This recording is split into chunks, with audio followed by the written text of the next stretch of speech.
Ladies and gentlemen, we have a lot to talk about. To my super chat, thank you very, very much. You have a lot of things you could be spending your money on, especially in this time. And if you want to support my voice, I'm just greatly appreciative. Share my Huffington Post article, Hillary Clinton 2020 is a reality. Get ready for 8 years of Trump. That was written in 2017.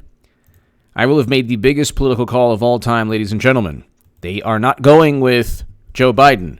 They are going with Hillary Clinton. He is simply campaigning before the convention, and then they'll find some way, somehow, Biden will tank his campaign and say more horrendous and obscene and offensive and horrible things, and Democrats will cover for him again and finally have to realize they can't go with him.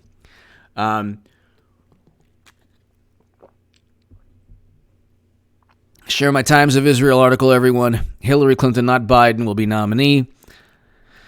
Like I said, I will have made the biggest political call of all time. And subscribe to H.A. Goodman's other channel. And please, please, please subscribe to Bizarro World Goodman. The links are below. Ladies and gentlemen, the Durham probe is focusing, William Barr is focusing, and on the international activities in addition to the domestic activities of people like Andrew McCabe and Peter Strzok and Brennan and Comey. The question is, why would they leave the country to try to verify a document that was purchased by Clinton? That's the first question. So they had a document called the Steele dossier that was purchased by Hillary Clinton and the DNC. Normally, one's direct political rival is not allowed to purchase a dossier or purchase their own investigation. Normally, if there's intelligence on a domestic threat, the intelligence comes from within the United States intelligence community. So, number one, the Steele dossier was compiled outside of the United States intelligence community with help from a Russian intelligence official and Russian officials and contacts of Christopher Steele. And with that, none of it was classified. None of it was classified because it was complete nonsense and rubbish. And it was just the whole thing was complete nonsense, but they utilized it to investigate President Trump. Why did Brennan? Why did Strzok? Why did Comey? Why did Clapper allow this to happen? So George Papadopoulos just recently, the real Keisha! Thank you, the real Keisha. Thank you so very, very much. Thank you very, very, very, very much. I hope all is well. Be here, the real Keisha. In November, we're going to have an amazing November, ladies and gentlemen. It's 4th and goal every day from here. November, when Democrats lose again, it'll just be so amazing and it'll be so lovely. I can't even tell you. The real Keisha, thank you very much. Thank you very much. Hope you're having a lovely day. Thank you, the real Keisha. But you look at what's taking place. You can't set up and frame somebody. You can't. Look, most law enforcement officials are great, good people. Some, as we've seen in Minneapolis, as we've seen with Comey and Strzok and McCabe and Clapper, as we've seen in New York with Eric Garner. You see it at the local level, you see it in the federal level, the state level, and the federal level. Okay? You see, sometimes there are either crooked or corrupt or overzealous law enforcement officials. If you're setting up President Trump, or you have your boot or your knee on the neck of an American citizen, the Constitution protects the president and the average citizen from such display of of criminality. You can't do that. You can't do these types of things. In President Trump's case, you can't set up and frame an incoming president, because if you do that, then we have constant mayhem and chaos. We don't have a peaceful transition of power. This was the issue. A peaceful transition of power is what we usually had. The real Keisha, thank you very much. We usually had a peaceful transition of power from George Washington to President Obama.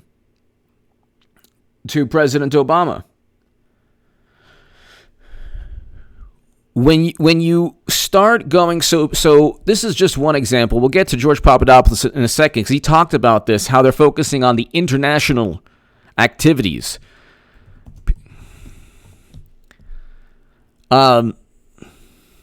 London Bridge is falling down. Curious origins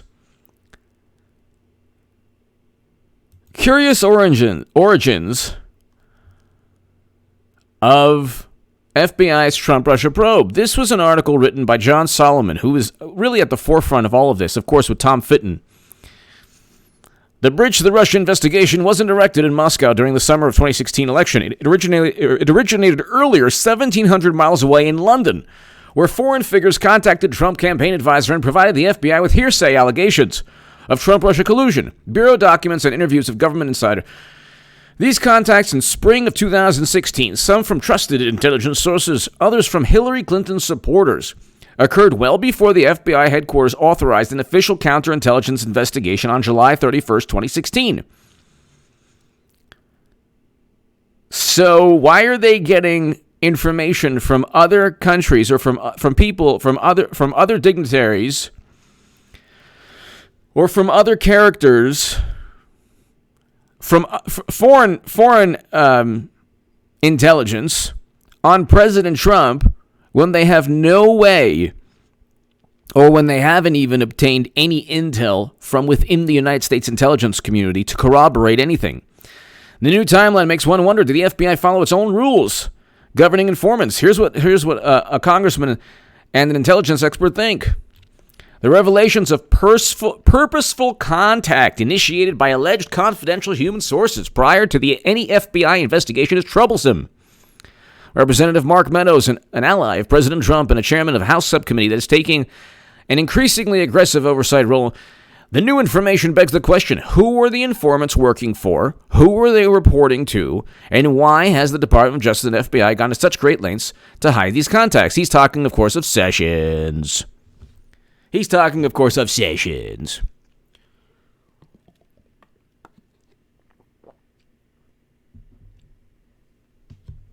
Kevin Brock agrees that Congress has legitimate questions. The retired FBI Assistant Director for Intelligence supervised the rewriting of Bureau rules governing sources. And by the way, ladies and gentlemen, John Durham put away an FBI official because of his criminal contact with informants that were criminals. So John Durham, this isn't his first rodeo. He knows what's going on. Those rules forbid the FBI from directing a human source to target an American until a formally predicated investigative file is opened. But why did they allow foreign sources to begin to serve as the beginning of any investigation into President Trump when they couldn't corroborate the truthfulness or whether or not these sources were giving accurate information? The United States government did not. Okay, when you look at the intelligence officials that were indicted, they were indicted based on CrowdStrike. CrowdStrike was paid for by the Democratic Party. This is a fact. This is a conflict of interest. CrowdStrike also, when asked, states, excuse me, CrowdStrike, when asked, stated the CEO stated he didn't have any concrete evidence. Jimmy Lamore! HA, do you think Barr will break up big tech like Teddy did big oil? I think that President Trump, I was actually going to do a segment on that. I might do it later tonight. I think, Jimmy, what President Trump is doing is he is introducing the notion that, see, what he's going to do is there will perhaps be some kind of government study or some kind of they'll look at the double standard, because there is a double standard. Adam Schiff's tweets are not getting fact checked. President Trump has been far more truthful than the blue icon, I'm with her resistance Twitter crowd. Infinitely more truthful. He never worked with Russia. They said he worked with Russia. He never withheld military assistance to go after Biden because he was afraid of Biden. Nobody's afraid of Biden. Only Democrats are. There's no evidence linking him directly to going after Biden. And if you want to talk about circumstantial evidence, there's a litany, an endless supply of circumstantial evidence leading to Clinton to be investigated, but she's going to be nominee. Look, ladies and gentlemen, I will have made the biggest political call of all time because I understand the nature of the Democratic Party and the nature of a political machine.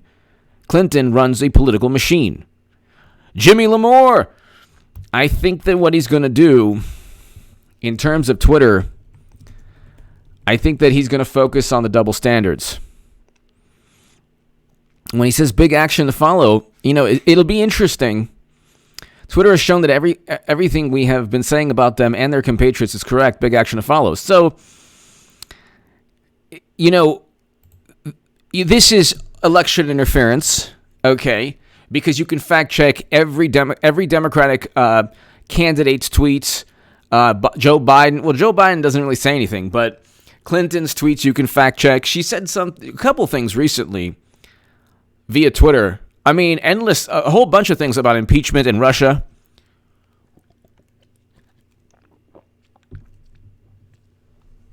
That were categorical claims. When you fact check, the way the left and Democrats fact check is the following. If you say something that is not backed up by ironclad evidence, it is false. That means almost everything that the Democrats and liberals and I'm with her and resistance people have said, and Pelosi and Schiff have said about Trump, Russia, Facebook ads, is categorically false because it's predicated upon a high to moderate confidence level of James Clapper. That's it. Old school dad man, Jimmy, thank you. Old school dad man. HA, we should all pool our resources and build our own platform outside the others. Old school dad man, I think what's going to happen, I hope, in my ideal world, we would never have social media again. It is the biggest waste of time.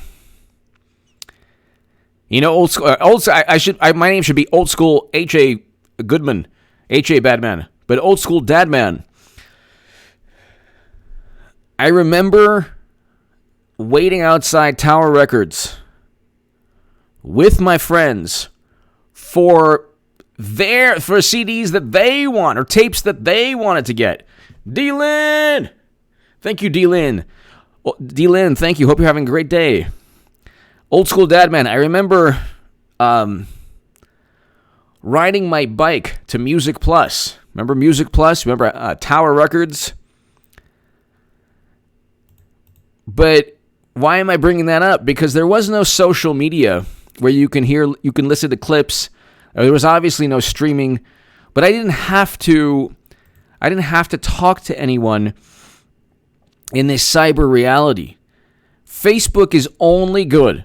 The only good thing about Facebook is perhaps seeing photos of people that you know, family members, and perhaps catching up with people you used to know. That's it. There's nothing good about Twitter. Nothing good about Twitter. There's nothing good about Twitter. It is a message board that is a pointless platform. You have 180 or 240 or 160 characters, whatever. It is a pointless platform. Social media is pointless. You're generally arguing with people you don't know.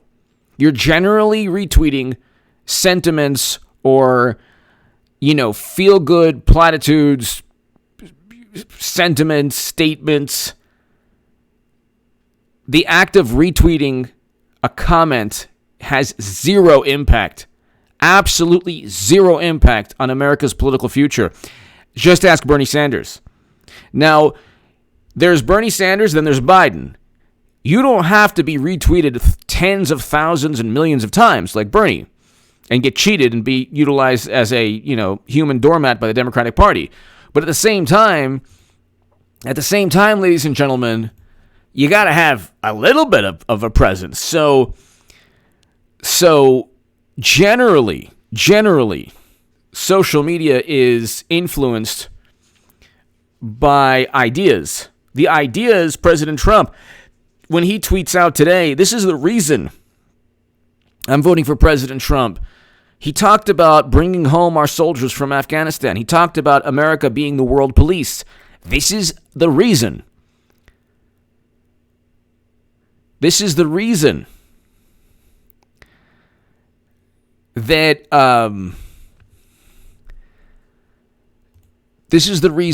he has a base. President Trump would be the average politician if he didn't want to bring home Americans or end failed foreign policy. He would be the average politician, but he has a foreign policy vision that Democrats and conservative Republicans or establishment Republicans or never Trumpers don't have. There's Max Boot, Bill Kristol, and even Marco Rubio, and to an extent Ted Cruz. To an extent, or establishment people, definitely Mitt Romney, Democrats, media, and then there's Trump in terms of foreign policy. So when they say, well, he's the worst president we've ever had, he's the only president who's ever stepped foot in North Korea to begin détente between North and South Korea. I believe South Korea, if you just look at its geopolitical importance to the United States of America,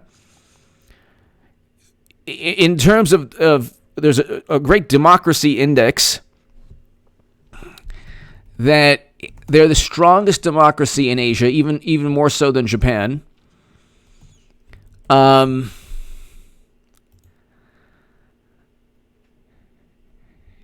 democracy index is an index compiled by the Economist Intelligence Unit. So you have South Korea above Japan, one ranking above Japan, and above the United States in terms of its democracy index score. Electoral process and pluralism, functioning of government, political participation, political culture. They have the strongest democracy in all of Asia. They have one of the strongest militaries. In terms of the history of the United States in the Cold War, you finally have détente between North and South Korea. And President Trump helped tremendously with that. President Moon Jae-in stated that Trump deserved the Nobel Peace Prize. So they didn't want this. They didn't want this. They didn't want President Trump to overturn everything.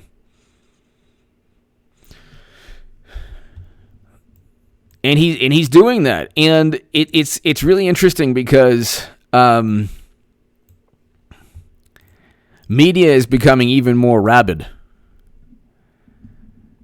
Eric H526, hello.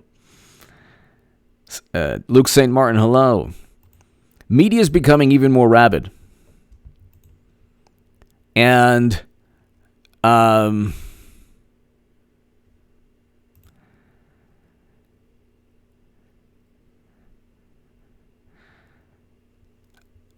it's interesting.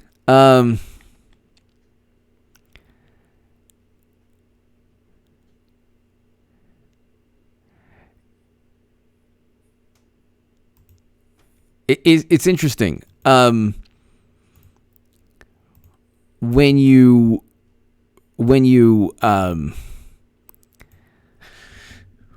look at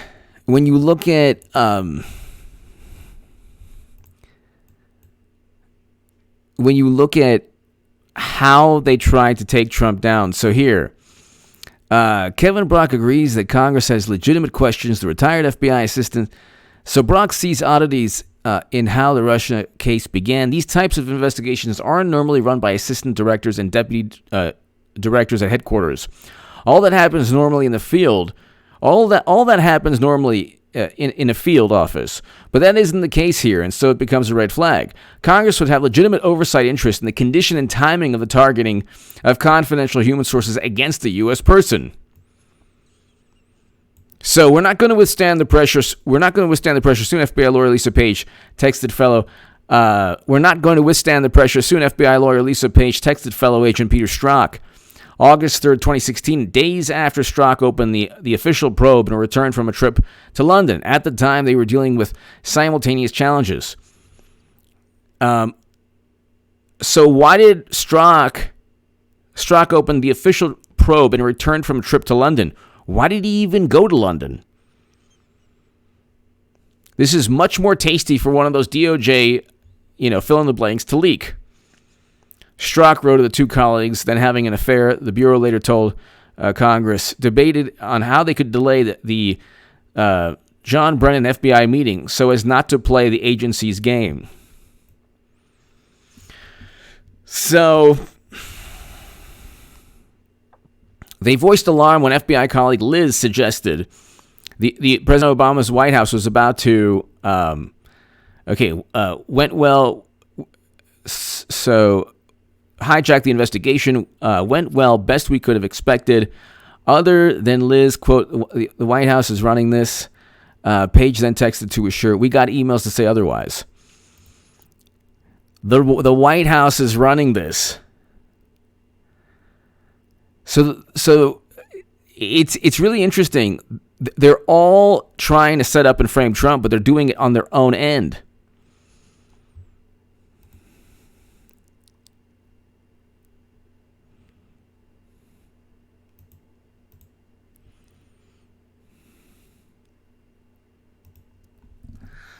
They're doing it on their own end.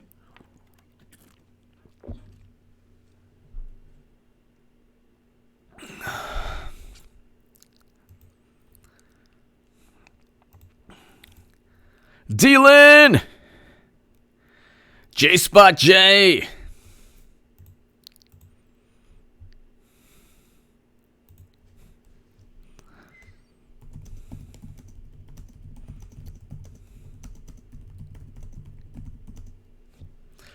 J-Spot J, thank you, D-Lin.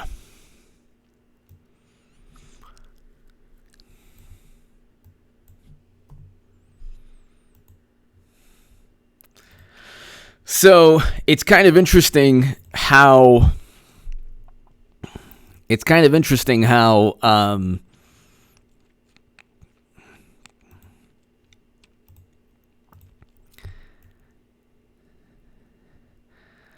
okay, so according to documents and government interviews, one of the FBI's most senior counterintelligence agents visited London the first week of May 2016. Why?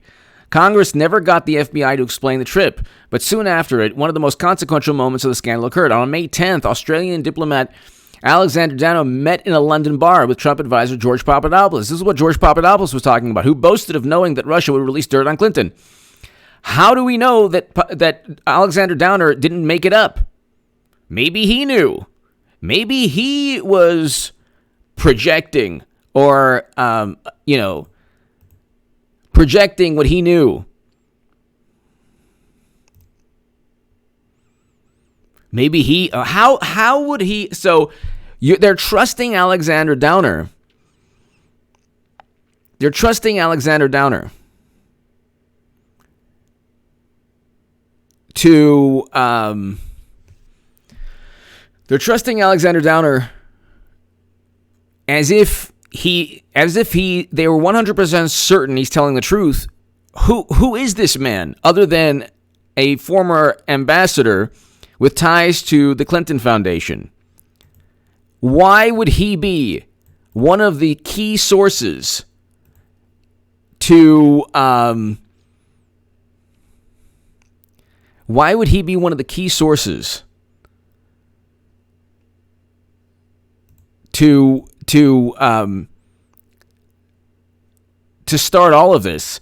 Mitchell Smith! Fantastic uploads and live feeds. HA, I agree. The more they try to frame Trump, the more they expose themselves. Keep up the great work, please. Mitchell Smith, thank you.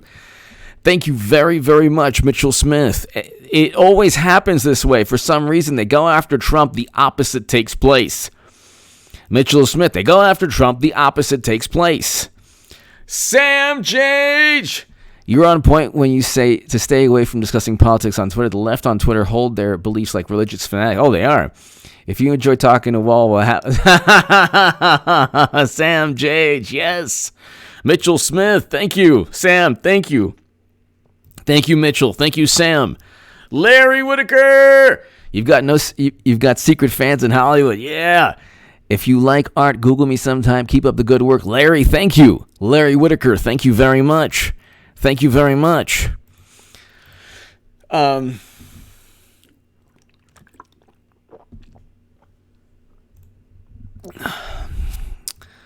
Mitchell Smith, Sam Jage, thank you, Larry, thank you. It's all, look, this election, this November, it's not going to be Biden. It ain't going to be Biden. It's not going to be Biden. Because Biden is not only is he unelectable. So Mitchell, Sam, and Larry, thank you. Not only is he unelectable, but he's testing the blind, maniacal allegiance of Democrats to their political machine. It's almost as if they could be taking a ride with a drunk captain of an oil tanker in Biden, and then at the last moment, when they get a nice cruise ship with Clinton, they'll be like, okay, you know what? It doesn't even matter anymore. Let's just go with this. So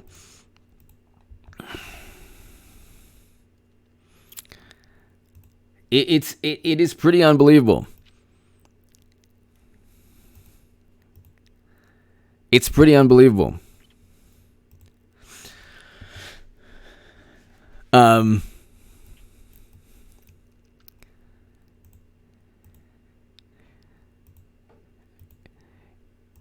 the thing is, the thing is, they are going to lose the election again. They're not going to win because nobody blames Trump for the current crisis. Nobody blames Trump for the current crisis. And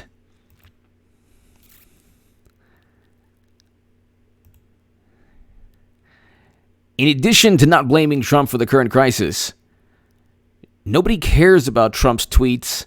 The average American, 22%, they say 22% of Americans are on Twitter. Do you know what percentage of Twitter writes 80%? 3% of Twitter.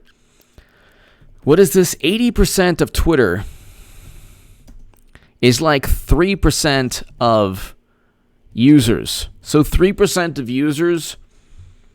No, sorry. The most, okay, it says here the most prolific 10% create 80% of the tweets.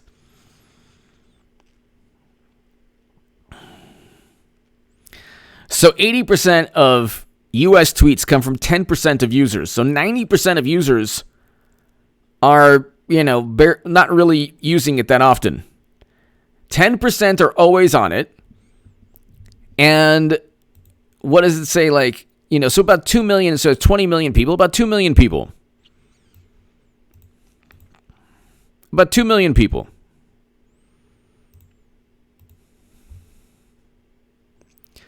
Most users rarely tweet, but the most prolific 10% create 80% of the tweets.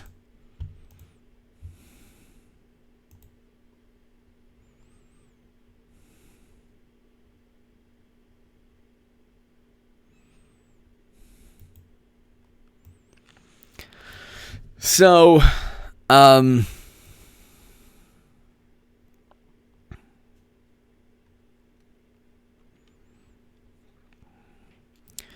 The reality is, ladies and gentlemen, the reality is that you're not going to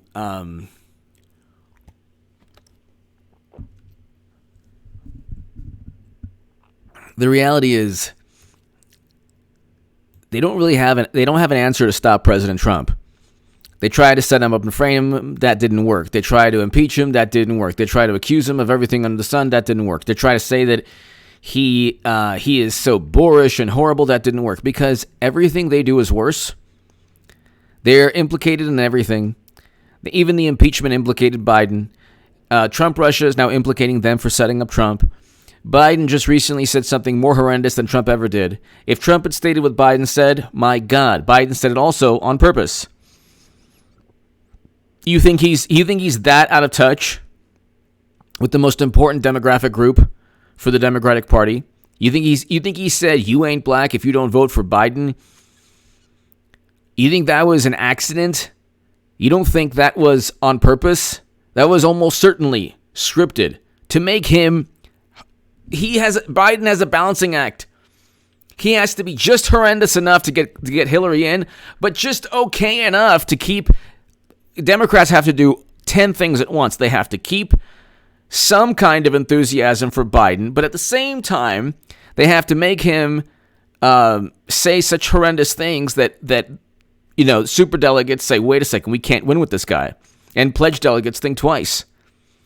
The whole thing is completely rigged and scripted. That's why when Madam Secretary says, oh,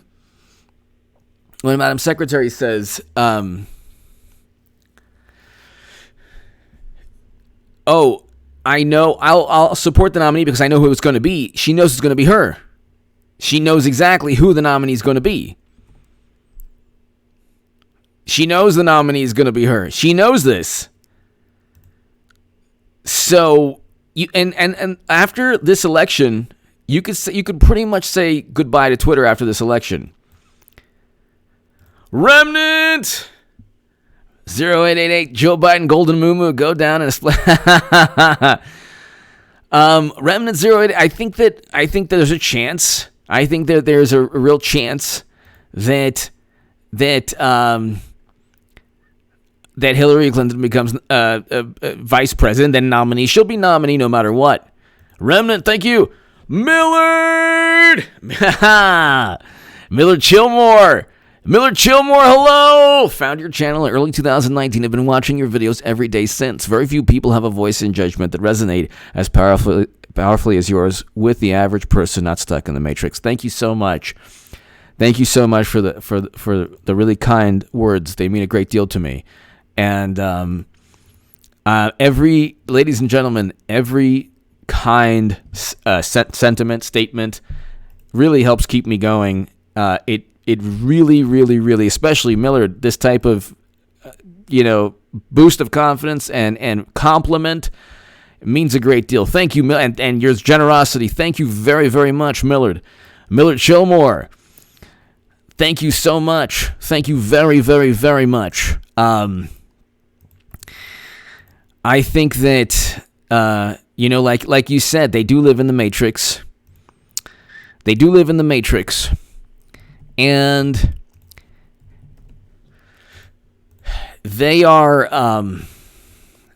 the Matrix. And the interesting thing is, they don't know that they don't want to get out of their paradigm or their social media, their cyber reality. They don't want to get out of their media fabricated reality, because if they do, they have to realize they set up Trump. If they do, they have to realize they cheated Bernie Sanders. If they do, they have to realize that Biden is playing. He's not serious. There's no way that Biden is serious. And then when Clinton becomes nominee, everyone says, well, they'll never let it happen. They'll be begging. Millard Chillmore, thank you very much. Greatly appreciated. Very kind of you. Very, very kind of you. Thank you. Thank you very, very much. Thank you. Very kind words. Thank you very much.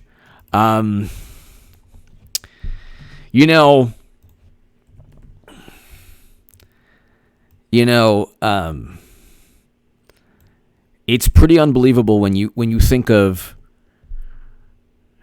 I think that this election will be a turning point in American history. I think it'll be a turning point in American history. Millard and Remnant 088, Mitchell, everyone. I think it's going to be a turning point in American history because the media and the left will not stop with their rabid, maniacal.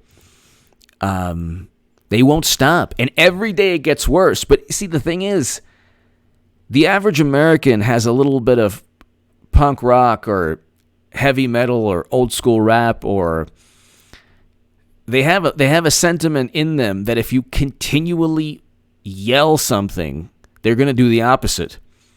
The more the media yells, the opposite. The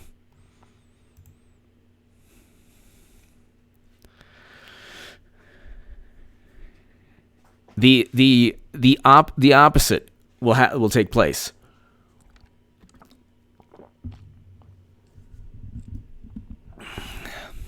The more the media yells, Trump bad, Millard and Remnant 088, thank you again, Millard, thank you.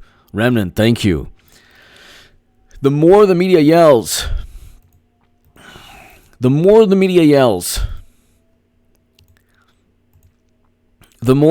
the average American becomes the Ramones or the Clash or the Pistols or, the Kennedys or,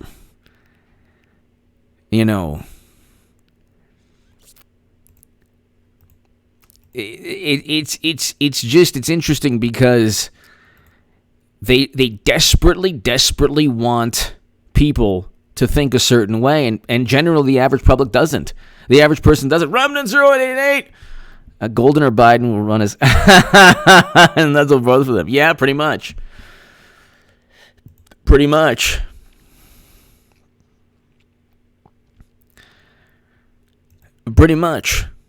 And I agree with you on that. Clinton could be actually in San Quentin and they'd still vote for her. I don't think she'll ever see a jail or prison or anything. I've never stated that. I said indicted eventually. I think that and notice when they say Trump will be indicted, that's like so reasonable on the left. For what? We don't know. They didn't impeach him on any crimes. But Millard, thank you again for the kind words. Greatly appreciated. Remnant 088. They will vote. Democrats are a cult. They're not a political party. They're a cult. It's completely different. They are just a straight up cult. So, and like you said, Mitchell or Remnant or Sam, they view things as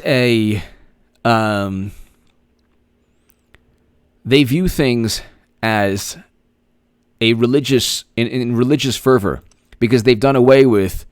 See, they're so enlightened, they've done away with religion. Which, okay, if you want to, too much religion or too much of it goes. It's like the pendulum swings back. If you're the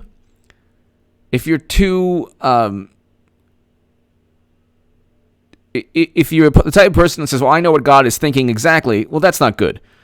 But religion and spirituality, it's good if you in moderation for the person, or if it helps the person, it's good.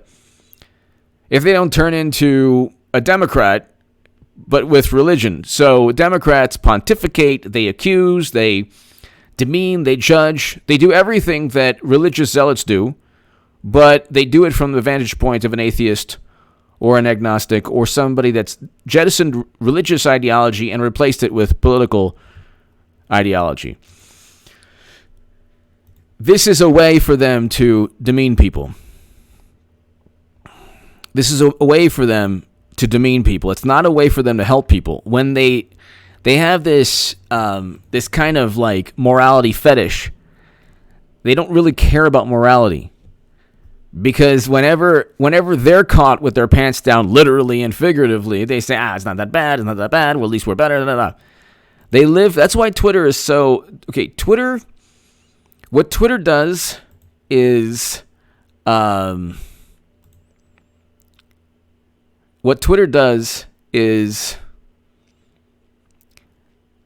it validates the most vapid viewpoints. Like, here's a, when they call, it could be calling President Trump a criminal. That's easily refuted by the fact that, I don't know, he wasn't even impeached on a crime. D-Lin, thank you. Eric H526, thank you. Okay, hold on. Did I miss? Doug Barnard. Could you address the reality of cheating? Is it real? Yes, they could very well cheat. Doug, that's one thing I'm actually worried about. They could very well cheat. That is one thing I am definitely worried about. But another, like, it's just so, like, this is what happened on the left, to be like, okay, you know what? Calling people a Russian troll, the Russian Facebook ads and Twitter bots didn't swing the election. Not even one vote. I want to know the person that looked at a Facebook ad and said, I'm not voting in Wisconsin, Michigan, or Pennsylvania because of this Facebook ad. I want to know that person. Advertising exists to bolster existing viewpoints, political advertising, not sway opinions. Twitter does not change anyone's opinion. Twitter makes people more fervent and dig their heels in for their own opinion. Thomas, everything's backfiring at dimwits. That's why they need to vote at home to steal the election. Exactly, Thomas Girardi, exactly. Thank you, Thomas Girardi. It's everything. They can't do anything because the treachery is too strong. Also, they're going with Clinton, so they really don't have a political party. They're not a party of ideas. Thomas Girardi, thank you. Millard, thank you. Millard, thank you. They're not a party of ideas. So,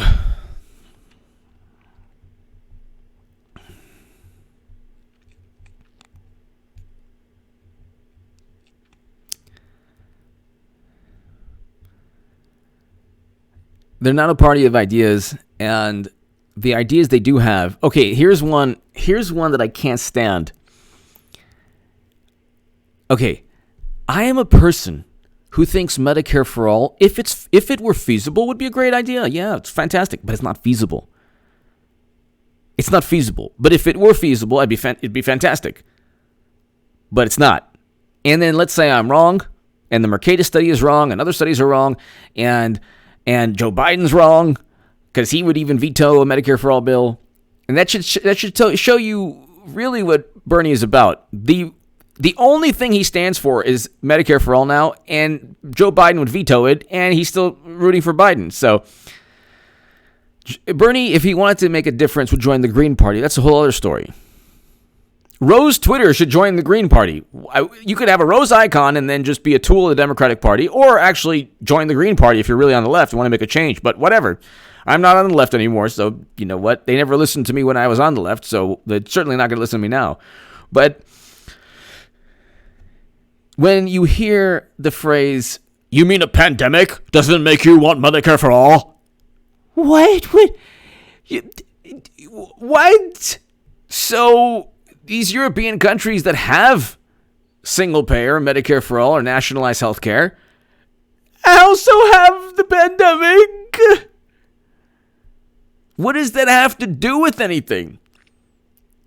So you mean the pandemic? In a pandemic, you don't want Medicare for all? I mean, hasn't this showed you? What does it show? What did it show you? What? What has it showed you? I don't know how many states are turning away people from hospitals. I mean, if there is a state, let me know that's doing that. But, it's like, what is the point there? So there's a pandemic. 80,000 Americans lost their lives of the flu. Was that also, did that bolster Medicare for all as well? In 2018, 56,000 Americans lost their lives in 2015. So does that too? So it's kind of like the left is getting even more maniacal and rabid, and mostly it's the Russia thing, and they're even more the contempt for Trump is warping their minds to where anything they level at Trump, you could actually just go to Google, type in President Obama 2014. Oh, he was against a quarantine also. Oh, okay, good, because he was. So and that was Andrew Cuomo. And he was against, and President Obama was against that. Numerous articles on how he was against quarantines. But the thing is, it's like Twitter amplifies the most vapid messages, and then when they lose again, it's gonna take social media with them. These shutdowns, the masks. Okay, I'm not giving an opinion on masks. Follow your state and local laws. But I will say this. You want to roll with the mask because you think it's heroic? You will lose. You will lose miserably in future elections. You will lose miserably in future elections and could lose. They will lose this in November. But exactly, J Spot J. I mean, you mean to tell me Jesus arm wrestling wasn't convincing? Exactly. They're like, oh, Joe Biden looks good in his mask. I won't. There's no comment on that. You know what he should do? He should give. Okay, Madam Hillary Clinton, you better believe, will give that speech without a mask. Or else she'll look. It would be absolutely hilarious. 1 hour of speaking into a mask. You can't even breathe in those things. They're going to do a study. It's going to say, okay, you know what? Eventually this is like,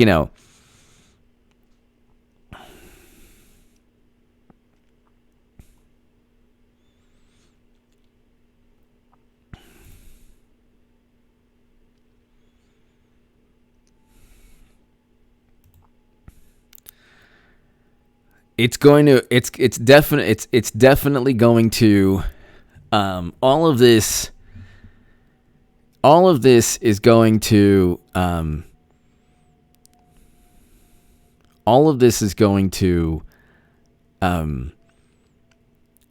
completely backfire on Democrats.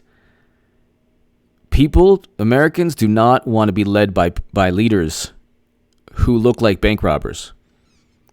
It doesn't matter if it's the most noble purpose on the planet. And Americans don't want to be led by leaders who are afraid to leave the basement. As much as they say President Trump is being reckless, the average American looks and says, okay, he looks like a normal leader. Okay? This is... When you look at the fact that they allowed Democrats to vote during the pandemic, you know that they're bluffing.